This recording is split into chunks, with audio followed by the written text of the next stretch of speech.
સુખી જીવનની સૌથી સારી વિચારધારા કઈ છે? સુખી થવાનું ચિંતન। બે મિત્રો એકવાર પાળી પર બેસી વાતો કરતા હતા।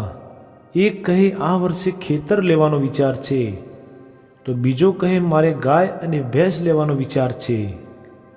તો પહેલો કહે ગાય ભેંસને સાચવજે, મારા ખેતરમાં ન આવી જાય, નહીતર સારું બનશે નહીં, દંડા ખાવા પડશે। તો બીજો કહે કે જો ભાઈ, તે તો આવવાના, તું વાળ બનાવીને રાખજે। તો પહેલો કહે તું તારા ગાય ભેંસને સાચવને, હું શું કામ વાળનો ખર્ચો કરું? બંને વચ્ચે વિવાદ ચાલુ થઈ ગયા।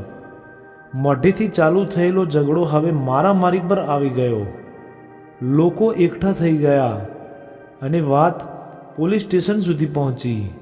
બંનેના કપડાં ફાટી ગયા હતા, ચહેરા ઉપર જખમો પણ સ્પષ્ટ દેખાતા હતા। પોલીસે ઝઘડાનું કારણ પૂછ્યું। પહેલાએ કહ્યું મારા ખેતરમાં બીજાના ગાય ભેંસ આવીને મારા પાકને નુકસાન પહોંચાડતા હતા, મારાથી સહન ન થયું, માટે આ સ્થિતિ થઈ ગઈ।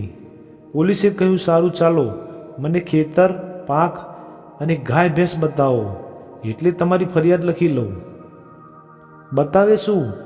કંઈ હતું જ નહીં, જે હતું તે કલ્પનામાં હતું, પણ મારી વાસ્તવિક હતી। ભગવાન આજ તો સમજાવવા માગે છે કે જેમ રેતીમાંથી તેલ ન નીકળે, પાણીમાંથી માખણ ન નીકળે, તેમ આ સંસારમાંથી ક્યારે પણ સુખ નહીં નીકળે। જે કોઈ સુખનો અનુભવ થાય છે તે કલ્પના છે, પણ સુખને મેળવવાની દોડ વાસ્તવિક છે। તે દોડથી મળતી પીડા વાસ્તવિક છે। સુખની ઈચ્છા અને તેને મેળવવાના પ્રયત્નો સુખ આપશે કે નહીં તેની જાણ નથી, પણ સેંકડો વાસ્તવિક દુઃખો તો આપશે જ। માટે અતિ ધનિકો પાસે સુખ કરતો વાસ્તવિક દુઃખ વધારે હોય છે। સંસારનું એક સુખ સેંકડો દુઃખ લઈને આવે છે। મિત્રો, પરણશું તો સુખ આવશે તે કલ્પના હતી, પણ પાછળથી સમજાયું કે સુખની તો ખબર નહીં, પણ વાસ્તવિક દુઃખો તો ઘણા આવી ગયા છે। સંસારમાં જે સુખની દોડ છોડે છે અને દુઃખને મજેથી વેઠી લે છે તે ક્યારેય પણ દુઃખી હોતો નથી। માનવ જીવનમાં સુખ અને તેને ભોગવવાની વાતોને ભૂલી જજો, કારણ કે સુખ માટે આ જીવન મળ્યું જ નથી। જો ખરેખર સુખની ઈચ્છા હોય તો તેના માટે ઉત્તમ સ્થાન દેવગતિ છે। માનવ ગતિમાં જે કંઈ સુખ છે તે દેવગતિમાં સુખ સામે તો ટીમ્પા જેટલું છે। જેની પાસે કરોડો રૂપિયા છે તે પણ ટીમ્પા સમાન છે, અને જેની પાસે નથી તેને પણ ટીમ્પું નથી મળ્યું। બસ આટલું જ, શું ફરક છે?